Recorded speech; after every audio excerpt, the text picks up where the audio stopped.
오늘 K8 페이스리프트 된 모델이 이제 카달로와 신차 가격이 나왔는데, 오늘 사실 이제 다른 차종을 저희가 촬영을 하려다가 급하게 K8로 좀 변경을 하였고요. 올해 하반기 그리고 이번 달에 좀 가장 기대되고 관심 가져지는 차종이다 보니까 빠르게 한번 영상을 만들어 봤고, 그리고 외부랑 내부 어떤 부분들이 좀 변경이 되었는지 한번 확인해 보겠습니다. 자, K8 이제 외관 한번 살펴볼 건데요. 전면부 같은 경우는 얼마 전에 뭐 기아 자동차 이제 티저 영상 올라왔잖아요. 거기서 좀 라이트 부분이 많이 강조가 됐는데, 그거랑 동일하게 이제 좌우를 가르는 DRL 전면부에 이렇게 들어갔고, 이제 그릴 같은 경우는 기존의 K8 호불호가 있었던 그 그릴이 다 없어지고 좀 이제 전기차 같은 이런 디자인의 그릴이 좀 적용이 됐어요. 이걸 좀 그릴이라고 해야 되나? 좀 그런 생각이 들 정도로 말끔하게 나왔고, 그러면서 자연스럽게 범퍼 하단 역시 좀 디자인이 변동이 되었죠.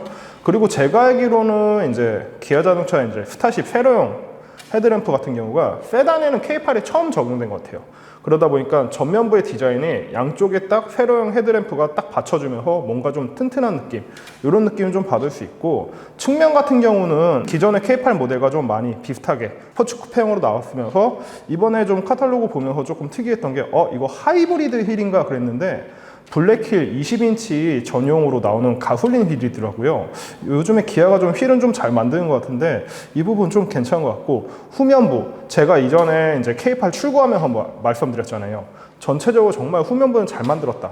그러다 보니까 이번에 새롭게 변경돼서 나와도 그 디자인 그대로 가지고 오고, 뒤쪽에 이제 헤드램프, 리어 헤드램프 쪽에만 조금 변화가 생겼는데, 그전에는 이렇게 보시면 약간 상어 이빨처럼 삼각형이 위아래로 있었는데, 이건 이제 전선으로 좀 깔끔하게 조금 더 선명하게 이렇게 정리한 걸 좀 볼 수가 있었어요. 그러면 K5도 이 스타쉽 적용되겠네요, 나중에.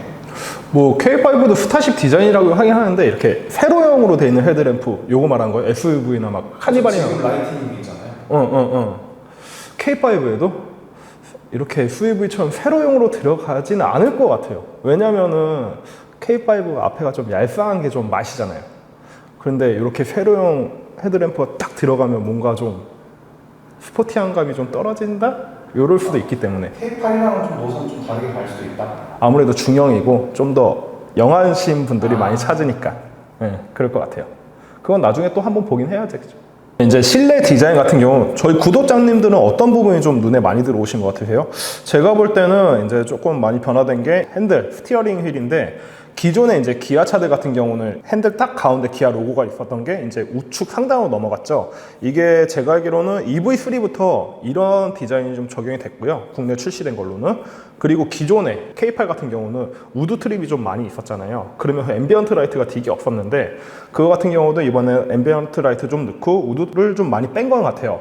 그게 좀 보이고, 그리고 산타페에 적용돼 가지고 그렇게 호평 많이 받았던 듀얼 무선 충전기가 공조기 하단 쪽으로 이렇게 자리를 하면서, 기존에 이제 변속기 같은 경우가 이렇게 약간 경사도가 있었던 게 좀 수직으로 변경이 됐거든요. 그러면서 기존에 뭐 쿨링 시트라든지 그런 버튼들이 변속기 뒤쪽으로 옮기면서 드디어 이제 컵홀더, 커버가 생겼어요. 좀 이 부분들이 전체적으로 K8 실내에서 변화된 부분의 가장 큰 특징이 아닐까 이렇게 생각하고, 지금 디스플레이 같은 경우는 좀 EV9이나 EV3처럼 와이드 디스플레이로 나오지 않을까 이렇게 생각했는데, 커브드 디스플레이가 나오긴 했네요. K8 이제 페이스리프트 모델 이제 내외관 디자인 뭐 간단하게 좀 설명을 드렸고, 요즘 좀 이슈가 많은 게 K8 이제 페이스리프트 되면서 신차 가격에 대해서 좀 많이들 미리 한 300, 400 정도 오를 것 같다 이렇게들 얘기를 많이 하셨는데, 실제로 보니까 평균적으로 한 300 정도 오른 것 같아요. 그러다 보니까 제가 구형 모델이랑 지금 이제 페리덴 모델이랑 신차 가격 등급별로 한번 알아보겠습니다. K8 2.5 가솔린 구형 노블레스 라이트가 신차 가격이 3,358만 원에서 3,736만 원으로 변경됐고요. 노블레스 모델 같은 경우 기존 3,625만 원에서 4,088만 원, 좀 많이들 찾으시는 모델이었던 시그니처 모델이 3,986만 원에서 4,501만 원, 좀 많이 올랐네요. 그리고 기존의 시그니처 스페셜이 4,154만 원에서 이제 시그니처 블랙 4,550만 원. 시그니처 블랙 같은 경우는 이제 새로 생긴 등급인데, 뭐 쉽게 보시면은 그랜저의 캘리그래피 블랙 잉크 이렇게 보시면 될 것 같고요. 또 이제 좀 인기가 많은 하이브리드 모델 한번 볼 건데, 아직 K8 하이브리드 같은 경우는 하이브리드 보조금 정확하게 측정이 안 됐다 그래요. 그래도 한 143만 원은 절감이 될 거로 예상을 하는데, 그래가지고 절감 전의 신차 가격 그거 기준으로 한번 말씀을 드릴 거예요. K8 하이브리드 노블레스 라이트는 구형이 3,925만원, 신형 모델이 4,372만원, 노블레스 모델이 4,256만원, 신형 모델이 4,724만원, 시그니처가 4,617만원에서 5,137만원, 인상폭이 좀 넓은 것 같아요. 그리고 시그니처 스페셜이 4,760에서 시그니처 블랙으로 되면서 5,167만원 이렇게 변경이 됐습니다. 여기서 제 생각에는 한 143만원 정도 빼시면 될 것 같아요. 딱 이렇게 신차 가격만 보면은 와, 차 가격 진짜 많이 올랐다 이렇게 하실 수는 있어요. 그런데 이번 부분 변경되면서 나온 모델에 이제 편의사양 기본으로 주는 거 이런 거 한번 봤는데, 일단은 2.5 가솔린 모델 노블레스 라이트 가장 하이 트림이거든요. 기존 모델 같은 경우는 노블레스 라이트에는 그냥 8인치 디스플레이만 있었어요. 그런데 이번에 커브드 디스플레이가 기본 들어가면서 12.3인치 내비가 이제 기본으로 적용이 되죠. 아무래도 내비 가격이 그전에도 한 100만원 중후반 정도 됐다 보니까 이 부분을 제외한다 그러면은 그렇게 많이 오른 건 아니고, 좀 이슈가 있는 부분이 좀 많이들 선택하시는 시그니처 모델인데, 기존에는 전자제어 서스펜션이 들어갔는데 이번 시그니처 모델에 기본적으로 선택을 하시면 프리뷰 전자제어 서스펜션이 들어가요.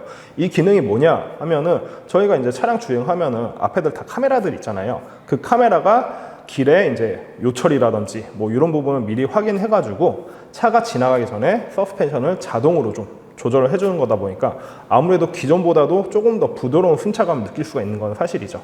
이 편의사양 같은 경우가 원래 제네시스 라인에 되게 많이 들어갔었는데, 언젠가부터 뭐 그랜저도 풀체인지가 되면서 기본으로 적용됐고, 동일하게 준대형 세단인 K8 역시 이번에 부분 변경되면서 적용이 됐습니다. 상당히 좋은 것 같아요, 이런 부분은.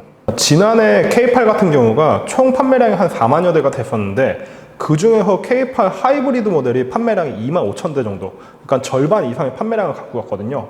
그러니까 이제 이번에는 K8 하이브리드 어떤 모델들이 좀 추가가 됐는지 한번 보실 건데, 기본적으로 보시면 가솔린 모델이랑 동일하게 편의사양들이 변경이 됐어요. 아까는 노블레스 모델을 말씀 많이 안 드렸는데 K8 하이브리드는 노블레스가 좀 많이 나가는 편이거든요. 그래서 간단하게 이번에 기본으로 추가된 편의사양 한번 말씀드릴게요. 축방 주차거리 경고가 들어갔고, 18인치 미쉐린 타이어가 이제 들어갔어요. 터치 타입 아웃사이드 도어 핸들이 들어갔고, 뭐 앞좌석 같은 경우는 에르고 모션 시트가 들어가면서 메모리 시트 들어가고, 동승석 정동식 높이 조절 장치가 적용이 됐고, 이게 여기서부터 들어가네요. 스마트폰 무선 충전기 시스템 듀얼로 들어가고, 기아 디지털 키 2 이런 게 있고, 요 정도면은 좀 이전 모델에 비해서 신차 가격이 좀 많이 올랐다 그래도 조금은 납득은 할 수 있을 것 같아요. 저희가 또 이게 경쟁 모델인 그랜저 모델이랑 비교 안 할 수는 없잖아요. 이렇게 보시면은 얼핏 보면 진짜 편의사양이 이번에 페리가 되면서 K8 모델이 많이 동일해졌어요. 근데 K8 같은 경우는 가장 기본 모델이라고 할 수 있는 노블레스 라이트 모델 같은 경우가 휠이 17인치가 들어가는데, 그랜저 같은 경우 프리미엄 모델에 18인치 휠이 들어가요. 그 대신에 여기에는 통풍 시트가 빠지고 K8에는 통풍 시트가 들어가거든요.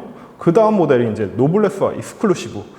이렇게 보시면은 진짜 좀 틀린 게 거진 없다. 좀 보면은 요번에 새로 나왔으니까 스마트 무선 충전 시스템 그거 듀얼로 들어간 거, 그거 빼고는 큰 차이가 없어요. 그러면서도 신차 가격 한 대략 한 170만 원 정도 더 저렴하게 이제 K8이 나왔는데, 이렇게 되면은 뭐 제가 볼 때 시장에서 앞으로 경쟁하기에 조금 더 치열하고 K8의 판매량이 좀 늘어나지 않을까, 이렇게도 한번 생각을 한번 해봅니다. 제 생각에는 기존의 K8 모델 같은 경우가 뭐 이제 전면에 특히 그릴 부분 계속 말씀드리는데, 그 호불호가 있었던 그 디자인이 이제 이번에 싹 바뀌었잖아요. 그리고 K8의 좀 단점이라고 할 수 있는 게 실내가 좀 많이 올드했던 부분이 되게 깔끔하게 정리가 되고 나왔어요. 그러다 보니까 아까 말씀드린 것처럼 뭐 이번에 K8 부분 변경되면서 분명히 그랜저랑 경쟁을 좀 심하게 할 건데, 이전보다는 판매량이 좀 많이 급등할 것 같다는 생각이 좀 많이 들기는 해요. 자, 지금까지 K8 부분 변경된 거, 뭐 외관 디자인, 실내, 신차 가격 다 설명을 드렸는데, 제 생각에는 지금 K8 그랜저를 좀 선택하시는 고객님들이 주로 나이층이 30대 중후반이거든요. 그러다 보니까 그래도 조금 더 스포티한 모델을 선택할 건지, 중후한 매력의 준대형 차인 그랜저를 선택하실 건지, 이건 좀 봐야 되는데, 벌써 좀 말이 좀 많아요. 왜냐면 K8 조금 디자인 별로다, 좀 이렇게 공격하시는 분들도 많이 있는데, 제가 실제로 한번 차량을 보고 왔는데 생각보다 차 상당히 괜찮습니다. 저희가 언제나 사진이나 이런 걸로 보는 것보다 차량을 실제로 봐야지 이 차의 느낌 정확히 알 수 있는데, 제 생각에는 그랜저 만만치 않게 잘 나왔고 판매가 좀 더 잘 될 것 같고 그 K8만의 특유의 스포츠 세단 느낌 충분히 다 갖고 갔으니까 이 부분 한번 차량 출시되고 많이들 한번 구경 좀 한번 해보시고 관심 좀 주세요. 지금까지 G클래스 김정현이었습니다. 구독과 좋아요 꼭 부탁드리겠습니다. 감사합니다.